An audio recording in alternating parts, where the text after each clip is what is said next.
na kung pwede daw ba na talakayin ko yung may kinalaman sa annihilationism na kumakalat at mukhang dumadami po ang naniniwala maging sa evangelical community ngayon. At ito po ay ang mga katuruan na kumukontra ngayon sa paniniwala patungkol sa eternal punishment. So kaya pinamagatan ko ang ating pag-aaral ngayong umaga na a case for eternal punishment. So yan ang ating bibigyang pansin. So ano yung issue na gusto kong bigyan ng diin dito? Mali ah.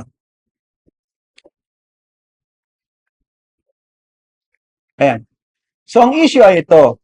Is the punishment of hell eternal conscious torment, a temporary punishment, or long duration or ultimate extinction? So ito yung pinaka-tema o pinaka-tanong na gusto nating sagutin. Pag sinabi bang eternal punishment, ito ba ay eternal conscious punishment? Ibig sabihin, yung bang pinarurusahan o parurusahan sa impyerno ay walang hanggan siyang parurusahan consciously o siya ba ay temporarily parurusahan doon?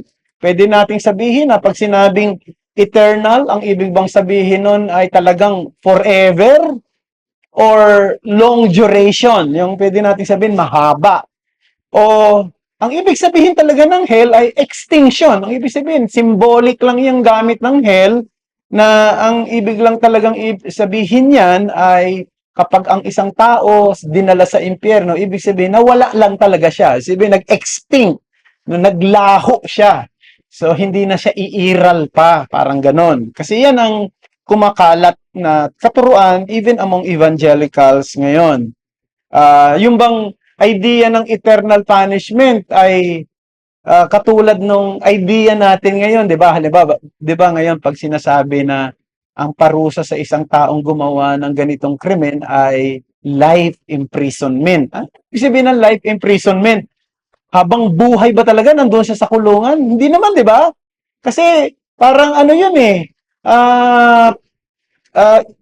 Hyperbolic yung salitang 'yun. Ibig sabihin intended exaggeration kasi pag sinabi nating life imprisonment sa ibang bansa like sa Amerika, 15 years lang yan eh. Pag sinabing life imprisonment. Dito naman sa India, alam ko 14 years. Sa Pilipinas, 20 plus 1. 20 plus 1, pero pagka gumawa ka pa ng parang hindi maganda yung performance mo, pwede pa umabot hanggang 40. No? So yun ang life. O totoo hindi rin life. Kasi kung halimbawa, nakulong ka ng sa edad mong 30 taon. So, plus 20 plus 1 day. So, ibig sabihin, mga 50 years old plus 1 day, kung maganda naman ang iyong pinakita sa loob ng kulungan, edi nakalaya ka na. Na-fulfill mo na yung life imprisonment. Ganun pa yung idea. Pag ginagamit sa Bible ang salitang eternal punishment. So ito yung ating pag-uusapan ngayon pong umaga. Ngayon, ito yung mga alternative views among evangelicals and our response. So ibig sabihin, ang gagawin natin, tingnan natin yung mga paniniwala ng mga iba't ibang grupo ngayon. Ibig sabihin, itong mga paniniwalang ito, matagal na rin nag-i-exist ito, kaya lang dati hindi ini-embrace sa evangelical community. So, halimbawa, may mga naniniwala talaga sa extinction nung araw pa. May naniniwala talaga sa annihilation nung araw pa. Sa iba't ibang sa labas ng grupo ng mga ebanghelikong Kristiyano, no? Halimbawa, maging ang mga Seventh-day Adventists ay naniniwala in some sense sa annihilation. Kaya lang tawag nila doon. Ang tawag, pag namatay ang tao, natutulog yung kanyang kaluluwa. Kapag lalo na kung ikaw ay hindi ka mananampalataya ayon sa kanila. Yung tinatawag na lang soul sleep. So ngayon, yung titingnan natin, yung alternative views. And then, ang gagawin ko, pagpapakita ko yung alternative views, hindi naman po ito exhaustive, no? Saka hindi ko rin pwedeng sabihin talagang aral na aral ako rito. So, ang ginawa ko, nagbasa ako, pagkatapos tiningnan ko rin sa salita ng Diyos kung paano ito sasagutin, no? So, tatlo lang yung pag-aaralan natin ngayon. Una-una, yung annihilationism. Pangalawa, yung conditional immortality. Ito ang kumakalat talaga ngayon, itong group, yung conditional immortality. In fact, some of my parang medyo hinahangaan ko ng mga writer and preacher, may naniniwala na rin sa conditional immortality. Papaliwanan ko kung ano yan. And then pangatlo ito, punishment as correctional. No? Punishment as correctional. At ito rin ay isang paniniwala na lalong kumakalat sa Amerika ngayon. Una-una, annihilationism. Ano ba yung annihilationism? By definition, annihilationism is the belief that the wicked will ultimately be destroyed completely, ceasing to exist after God's judgment.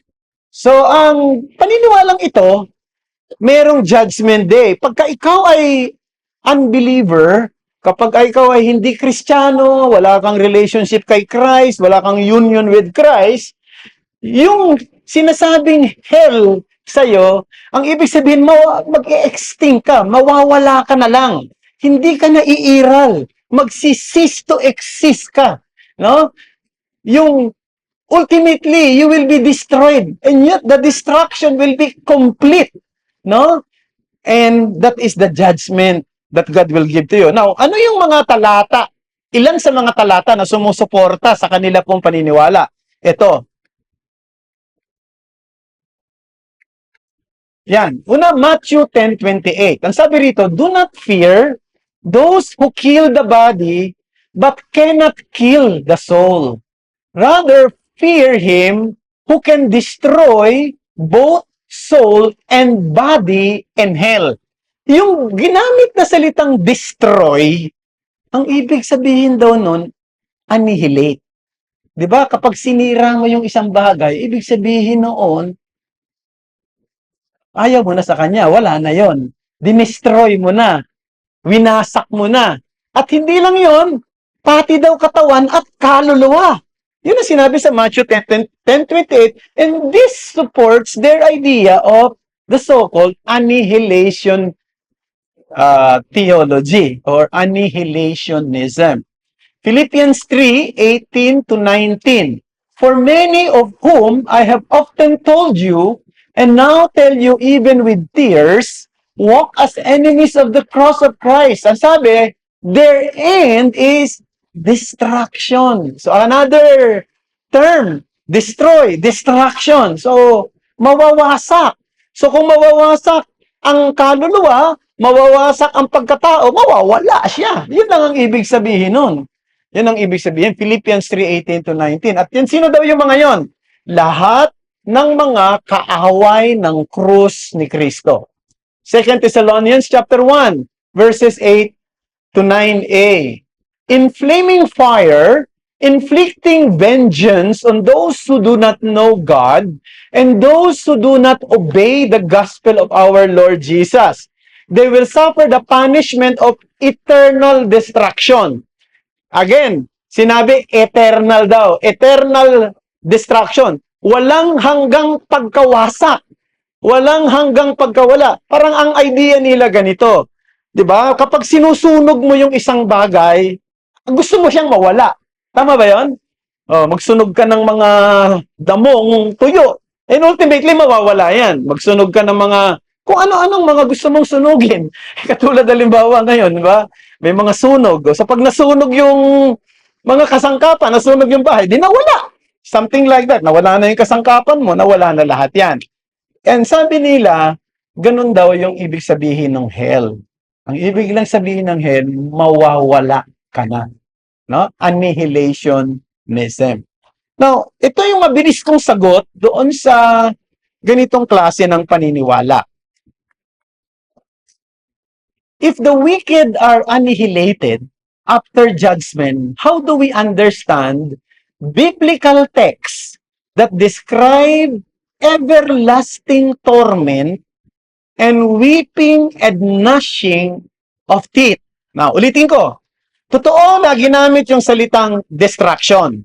Totoo, ginamit yung salitang eternal destruction o yung sinasabi na destroy, di ba? Winasak, totoo yon. Pero hindi lang naman yun ang mga verses sa Bible eh. May mga sinasabi sa Bible na everlasting torment. Walang hanggang pagpapahirap. No, paano natin i-reconcile yung salitang walang hanggang pagpapahirap kung siya ay mawawala? Naintindihan nyo, mga kapatid? How can we reconcile yung salitang walang hanggang pinahihirapan kung siya ay wala? Diba? O walang hanggang pananangis at pangangalit ng ngipin kung wala na siya, kung nawala na siya. Okay, halimbawa, ito yung mga verses, Matthew 8:12. They will be thrown into the outer darkness, that is Tartarus. In that place, there will be weeping and gnashing of teeth. Isipin nyo ha, sabi, itatapon daw sa walang hanggang kadiliman, sa lugar na yun ay merong pananangis at pangangalit ng ngipin. Paano mananangis at mangangalit ng ngipin kung siya'y mawawala? No? Revelation 20 verse 10. And the devil who had deceived them was thrown into the lake of fire and sulfur, where the beast and the false prophet were, and they will be tormented day and night forever and ever. Now, yan. Yan yung mga talata na magpapatunay sa atin. Pinasipin, ba't ginamit yung salitang tormented? Day and night, tapos salita forever, ever. No? So kung ang idea lang ay pagka pumunta ka sa hell, ibig lang sabihin ay nag-extinct ka, nawala ka, annihilation, di ba? Paano natin ngayon i-apply itong talatang sa araw at sa gabi, pahihirapan ka kailanman. So, I mean, hindi naman siguro ako matalino masyado. No? Sa totoo lang, simple lang ako mag-isip. Pero pag iniintindi ko yung mga salitang ito, simple lang naman ang ibig sabihin yan. Di ba? No? Kasi kung pwede naman sabihin na, they will be thrown into the lake of fire. And then, that's all. But sinabi pang, day and night, and forever and ever, they will be tormented. Okay? Now, another thing na sasagutin natin, ito ang kumakalat ngayon. Halos magkapareho lang itong annihilationism at sa conditional immortality. Magkaiba lang yung emphasis nila. Yung annihilationism, ang emphasis nila yung yung distraction ng buhay o ng pagkatao, ng kaluluwa ng isang unbeliever, ng isang wicked, ng isang wala sa Panginoong Hesukristo. Dito naman sa conditional immortality, ang binibigyang pansin, yung pagiging walang hanggan ng isang taong nanampalataya kay Kristo. Bakit? Kasi ganito yung kanilang definition. Only God possesses immortality in Himself. And eternal life is a gift granted to the redeemed through Christ. Sabi nila, wala daw immortal. Ang isipin ng immortal, yung habang mabubuhay magpakailanman. Diyos lang yon. Lahat daw tayo, lahat ng tao, ay hindi immortal. Magiging immortal lang ang isang tao kapag siya ay nagkaroon ng katubusan sa pamamagitan ni Kristo. Now, pag tinignan mo maigi yung kanilang definition, maganda eh. Di ba? No, maayos eh. Saka parang wala namang problema. Pero titingnan natin yung bagay na ito, dahil sa totoo lang, ito ay nagkakaroon din ng malaking problema maging sa panahon natin ngayon sa kanilang interpretation. Ano yung mga supporting verses nila dito? Ito. Halimbawa, 1 Timothy 1:17. Itong 1:17, ito ay kinakanta natin na immortal, invisible, di ba? Naalala niyo yung kanta na yan? To the King of the ages, immortal, invisible, the only God, be honor and glory forever and ever. Amen. So the point is, sino yung tinawag na immortal? God lang. No? So, yun sinasabi nila. Now, 1 Timothy 6. He who is the blessed and only sovereign, the King of kings and the Lord of lords, who alone has immortality. Yan, isa pang nangyari. Sinabi, who alone has the immortality. Therefore, the only immortal being is God, not man, not the creature. 2 Peter chapter 1 verse 4. By which he has granted to us his precious and very great promises, so that through them you may become partakers of the divine nature. Okay. Ngayon, God is immortal. Kailan ka magiging immortal? Sabi, if you will,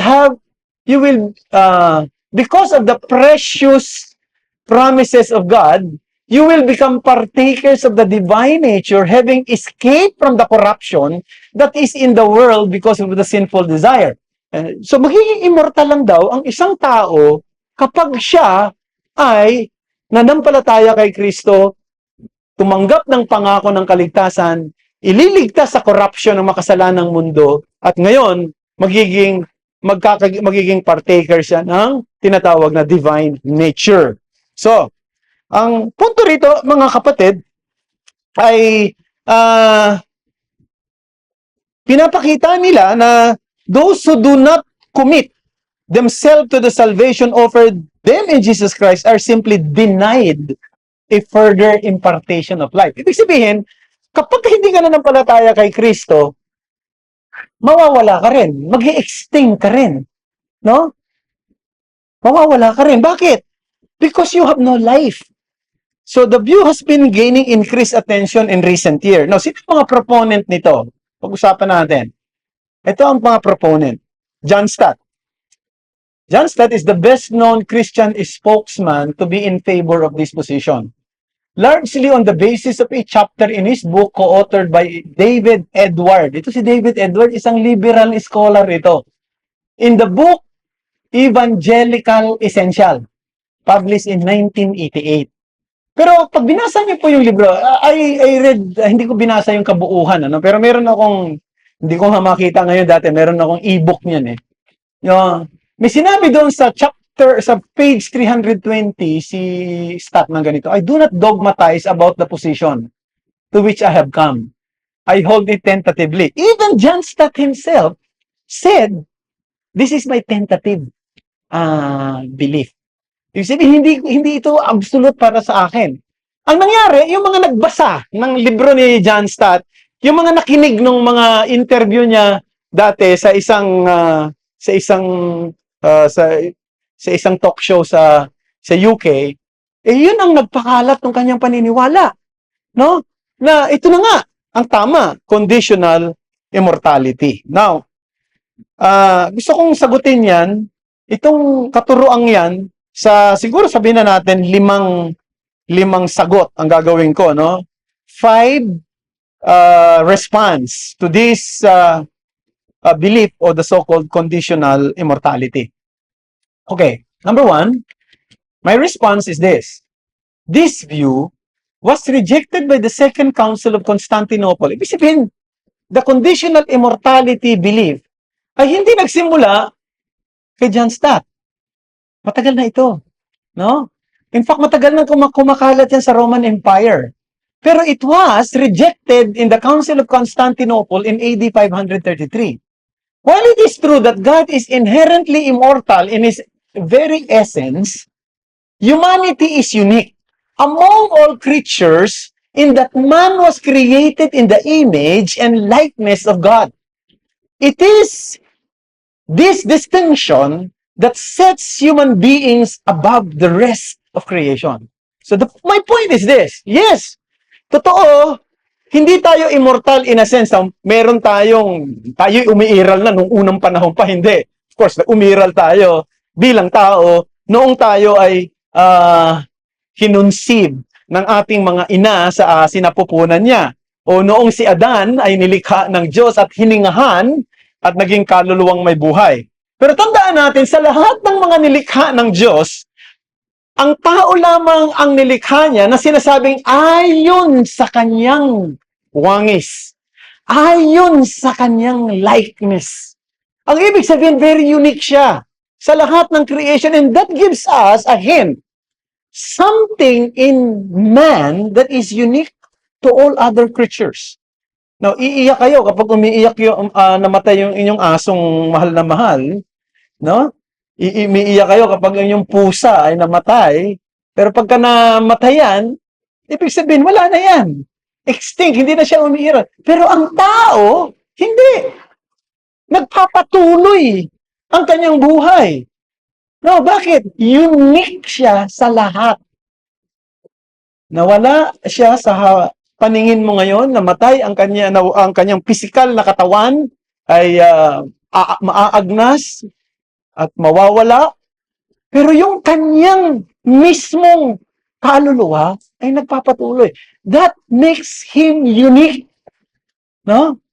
Sa lahat ng mga nilikha, at hindi ito tumutukoy lang sa mga unbeliever o sa believer. Lahat ng taong namatay ay umiiral pa rin hanggang ngayon. No? Bagamat nasa ibang dimension sila. Okay? So, as I said, this belief was rejected. So, matagal na itong paniniwalang ito, but it was considered to be false in the Council of Constantinople in AD 553. Another thing, the Bible also provides indications of humanity's immortality. Scripture declares, anong sabi ng Ecclesiastes 3 verse 11? God put eternity into man's heart. No? That's something that we can see the indication that there is immortality in man. And then, at the death, sabi doon, the dust returns to the earth as it was, and the spirit returns to God who gave it. Ecclesiastes 12:7. Kung hindi sinabi doon na yung mga taong babalik ang espiritu sa Diyos ay yung mga mananampalataya lang. Wala. In fact, it was addressed to all men. Pag namatay daw ang tao, ang kanyang katawan ay babalik sa alabok kung saan siya nanggaling. At ang kanyang espiritu babalik sa Diyos na nagbigay sa kanya nito. So, these passages suggest that human existence extends beyond physical death. No? So, that is the first thing. Let me quote from John Calvin. Sabi niya, there can be no question that man consists of a body and a soul. Meaning, by his soul, an immortal, though created essence. So what is the difference between man and God in terms of immortality? God is immortal, but uncreated immortality ang kanyang tinataglay. But we are immortal, but we are created. No? The mere fact that we have soul is that we are immortal. Although, this immortality that we possess is created immortality. So yan ang sabi ni John Calvin sa kanyang Institute of Christian Religion. Another thing, in the New Testament, the term mortal is used primarily in reference to the human body rather than to the extinction of human existence. Pag sinabi po yung salitang mortal, saan yun ginagamit? Yung katawan natin. Itong katawan natin, mortal talaga to. No? hindi ito pwedeng sabihin na nabubuhay magpakailanman. No? Kaya nga tayo tumatanda, humihina, no? Nagkakasayatika. No? Napatingin si Billy. Diba? Diba? O ano pa? Nagkakarayuma, nagkaka-wrinkles, nauubos ang buhok, humihina ang mga buto, humihina ang katawan, nagkakaroon na ng mga komplikasyon, and later on, mamamatay tayo. Diba? What's the point? The point is, this physical body is mortal. Pero pag hindi ito ginamit yung salitang mortal sa kabuuhan ng ating human existence. Romans 6:12, let not sin therefore reign in your mortal body to make you obey its passions. Diba? So, ibig sabihin, human body is mortal. And therefore, this human body will be reconstructed and reunited to the soul so that the whole person appears before God in the day of judgment. So, ano mangyayari? Sa araw ng pag dumating na si Kristo, yung mortal na yan, yung katawan natin, i-reconstruct uli. No? Para magkaroon ng reunion sa ating mga kaluluwa pag humarap na tayo sa day of judgment. No? Sa harapan ng ating Diyos upang tanggapin kung ano yung eternal destiny na meron ka. Kung ikaw ay wala kay Kristo, siyempre, ang eternal destiny mo ay kawalang hanggang pagpaparusa at ang eternal destiny naman ng mga taong na kay Kristo ay walang hanggang buhay. Okay? Si Louis Berkhoff, sa kanyang systematic theology, the idea of immortality of the soul is in perfect harmony with what the Bible teaches about man. The point is, the soul is immortal. No? And that is what the Bible says. And that is consistent with what the scripture is telling us. Okay? So, number 3. In the New Testament, destruction often signifies ruin rather than extinction. A state in which something continues to exist but no longer function as intended. Now, what is the example of this in our time? 'Di ba? Ngayon, katulad si Joyce saka si June nakapunta sila sa Italy. 'Di ba? Meron dong ano ba yung Colosseum, no? No? Yung Colosseum, ang tawag doon ruin eh, 'di ba? Ha? Ano? Yan nga, ang tawag nga ng mga Amerikano sa Italy, City of Ruins. Kasi ang daming ruins doon eh. Pag pumunta kayo sa Europe, ang daming mga building na wala, ruins na. Ibig sabihin, andyan lang, hindi nila ginagalaw, pero hindi na nagpa-function tulad noon. Nandyan pa rin siya, nakatayo nga eh, pero wala nang nakatira. Wala nang mga, ginawa na lang na pasyalan ng mga tao. Ginagawa na lang na parang alaala ng nakaraan. Ang tawag doon, ruins. Yung iba kasi doon ay naging lugar ng tawag yan na yanig ng lindol, sinira ng lindol. Yung iba naman nagkaroon ng digmaan doon. Pagkatapos nasira na yung lugar, hindi na nila binalik pa. At ang daming ruins na hanggang ngayon sa 'di ba yung sa Israel yung tinatawag nilang Wailing Wall. Yung Wailing Wall, 'di ba? Sabi ruins 'yan eh. Nung temple nung unang panahon na tinayo pa ni Solomon o kaya nung tinayo pa ni Herodes, something like that, o ni-renovate. Hanggang ngayon may wall na lang ang natitira. Hindi siya pag ginamit yung salitang destruction, hindi nawala. Kundi ibig sabihin ruin, hindi extinction. A state in which something continues, andyan pa. Pero hindi na nagpa-function as intended. So, Matthew 9:17, neither is new wine put into old wineskin. If it is, the skins burst, and the wine is spilled, and the skins are destroyed. Imagine yung analogy rito, yung wine, 'di ba? Yung new wine will be put into new wineskin, yung lagayan, no? Pagka naluluma na yung lagayan, 'di ba? Hindi mo na gagamitin. Kukuha ka na ng panibagong lagayan ng alak. Kasi hindi na maganda kung luma na. No, ang ginamit na salita, destroyed. Hindi naman sinabing destroyed na wala. Kundi hindi mo na ginamit. No? 'Di ba may mga gamit tayo? Siguro ewan ko lang sa inyo, may mga gamit kayo sa bahay ninyo. Hindi nyo na ginagamit. Pero nandyan pa rin, alaala ng nakaraan. Siguro. No? Alaala ng lumipas. No? Siguro. Pero hindi nyo na ginagamit.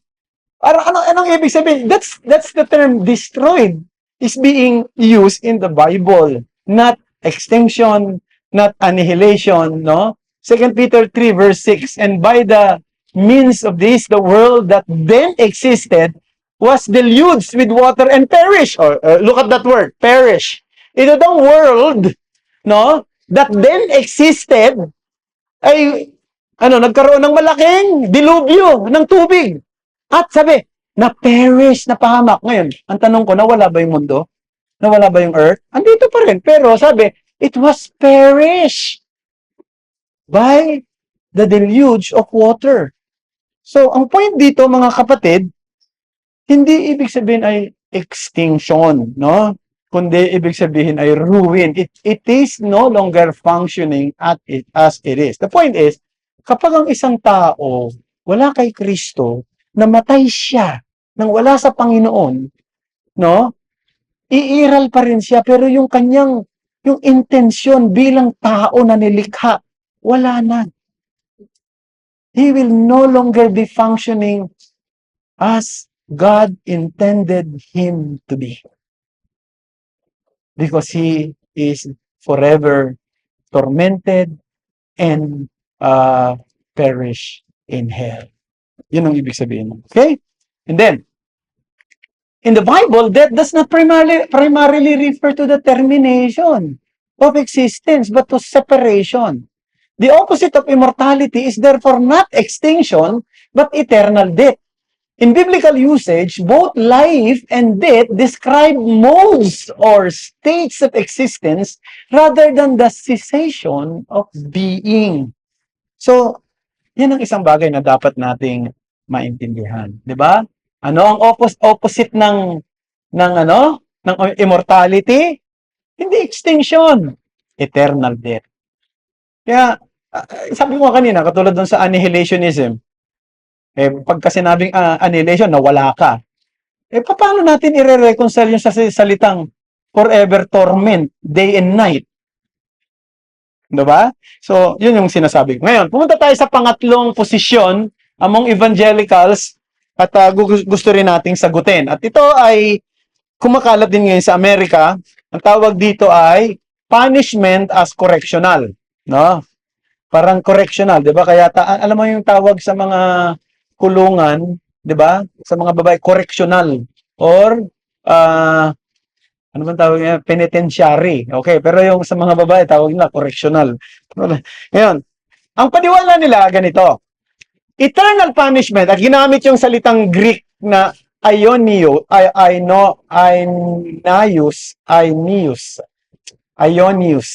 kolasis, eternal punishment kolasis, may not imply, sabi nila, endless duration, but rather a period of corrective pruning or judgment. Yan. Now, sino yung proponent nito? Pag sinabing corrective pruning, pag ginamit daw yung eternal punishment sa Bible, hindi naman po yung, katulad din lang daw yan. Yan. Kanina kaya ako binanggit kanina, katulad lang yung sinabing life imprisonment. Pag sinabing life imprisonment, hindi ka mamamatay sa bilangguan. Diba? Sabi ko, sa Amerika, 15 years yung life imprisonment. Sa India, 14 years. Dito sa atin, 20 plus 1 day. Pagka hindi maganda performance, abot ng 40 years. No? Hindi life. In a way, hindi talaga, yung salitang gamit ng salitang life, parang hyperbolic yun. Tama ba, Ate Banji? No? Hyperbolic. Kasi, hindi naman, yun. Kasi may period yun. So, ang tingin ng mga naniniwala rito, yung salitang eternal, hyperbolic yun. Hindi siya endless duration, kundi period of corrective pruning or judgment. So, doon sa hell, iko-correct ka. No? Ipoprune, ititrim. So, later on, makakalaya ka rin. Yan ang ibig sabihin nun. Now, sinong proponent nito? Si Rob Bell, isang pastor ng Mars Hill Bible Church in Grandville, Michigan, which accordingly is one of the fastest growing churches in America today. No? Medyo magaling magsalita ito, no? At marami siyang mga followers, no, doon sa kanyang iglesia sa Michigan. He would argue na yung Ionius kolasis does not necessarily mean punishment as never-ending. Instead, he claims that the word Ionius refers to a period of time or age, while kolasis is a horticulture, meaning pruning and trimming. Ang isipin, di ba, yung mga sa agriculture, may pinuprune mo yung halaman, pinuputol mo para tumubo. Di ba, mayroong pruning, tinatanggal mo yung mga dapat tanggalin doon para lalo siyang umusbong. So, on this view, the idea of correction or pruning implies improvement. So, bringing something to its intended purpose or fullest potential. So, ang tao, ano yung plano ng Diyos sa kanya, ano yung gusto ng Diyos sa kanya, hindi rin mabibigo ang Diyos. Sapagkat pagdating sa hell, iko-correct siya ron. Ipoprune siya ron, ititrim siya ron, hanggang sa mag-improve siya at makalaya siya later on. Yun ang paniwala. So, yun yung ginagawa, 'di ba? Ina-apply niya yung idea ng ginagawa ng mga kulungan sa ating panahon ngayon na mayroong tinatawag na kaya nga 'di ba sa loob ng kulungan mayroong pagsasaayos ng kanyang buhay, tinuturuan siya ng kung ano, yun ba talaga nangyayari, no? Tinuturuan siya ng kung ano-ano hanggang sa siya ay maging okay na. Now, ano yung sagot natin dito? My response is this. The word eternal punishment is identified with everlasting fire, prepared for the devil and his angel. If one argues that unbelievers will undergo a period of correction in that place to be saved, then consistency would require applying the same idea to the devil and his angels as well. Tama ba? Ibig sabihin, kasi kasama sa dadalhin sa hell yung si Satan eh. At yung mga kampon niya. At yung mga false prophet, sabi doon, di ba? At yung mga demonyo. Ang ibig mong sabihin, ganun din ang gagawin kay Satan. Pagdating doon, ipoprune din siya, di ba? I-improve din siya until pagdating ng araw, balik na siya sa kanyang pagiging anghel na banal. Matthew 25:41, then he will say to those on his left, depart from me, you curse! Di ba? Sabi ng Panginoon, sa day of judgment, yung mga nasa kaliwa niya, sasabihin niya, lumayo kayo sa akin, kayo mga sinumpa.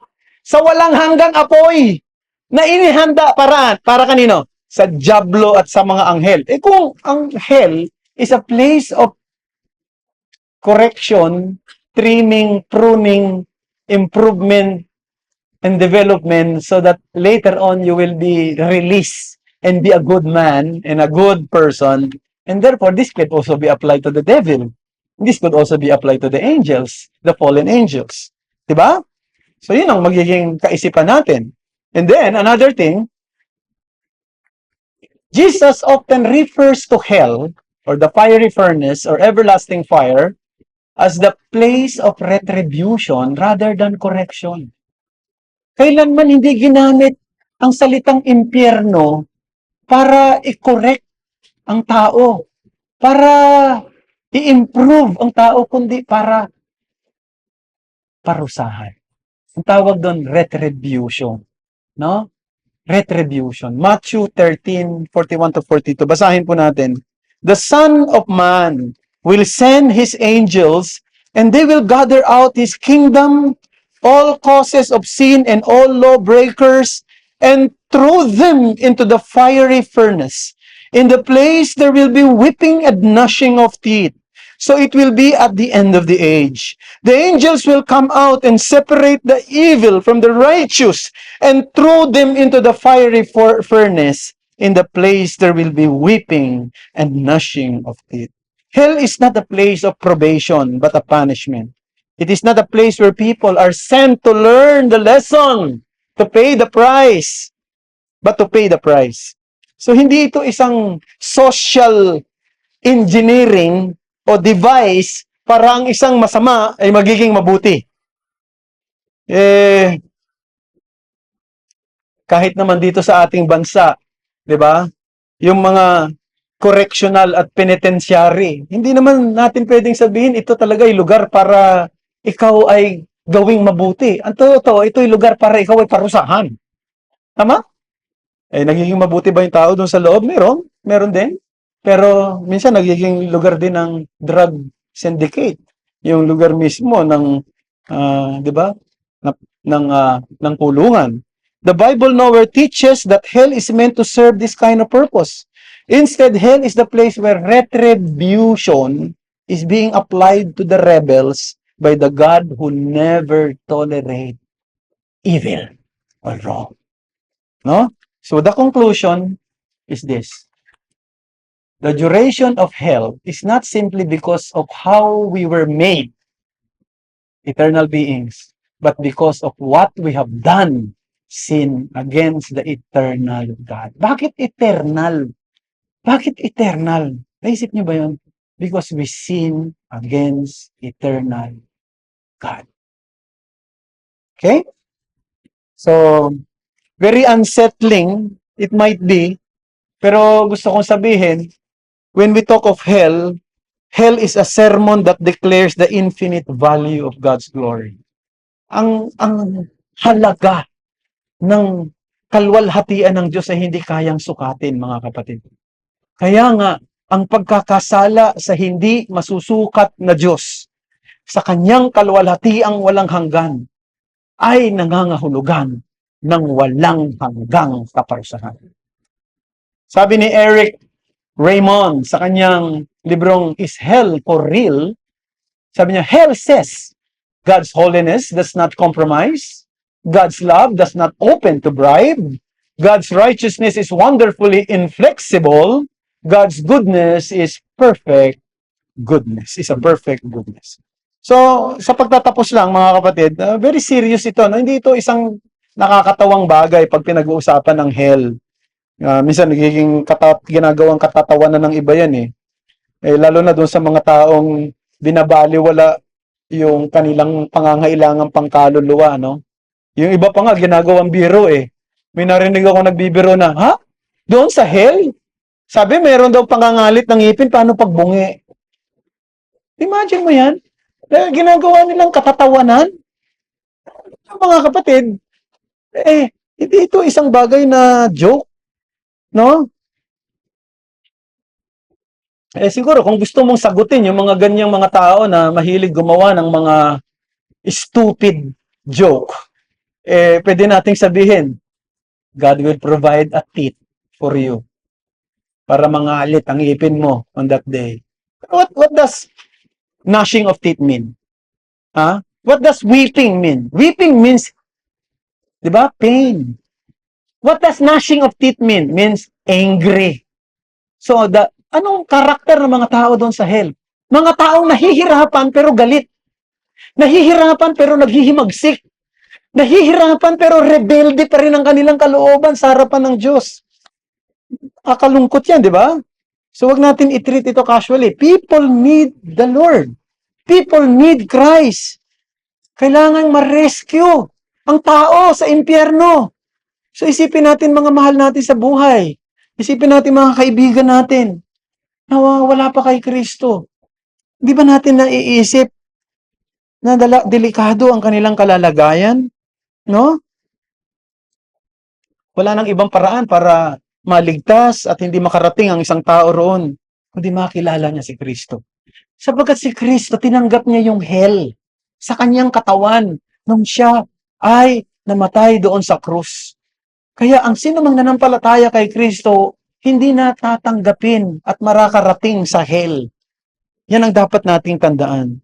So thus, we need to be concerned with the souls of other people who are not yet in Him.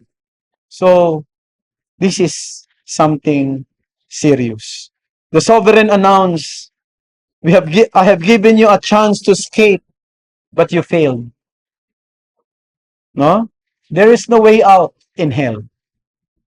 This is not a place for a certain period of improvement, of correction, or something else. This is an eternal torment and punishment. No? So, we have to pray that God will save our loved ones. We have to pray that God will save our friends, our neighbors, because hell is real. Okay? Meron tayong mga gustong sabihin, mga kapatid? Tanong o mga reaction?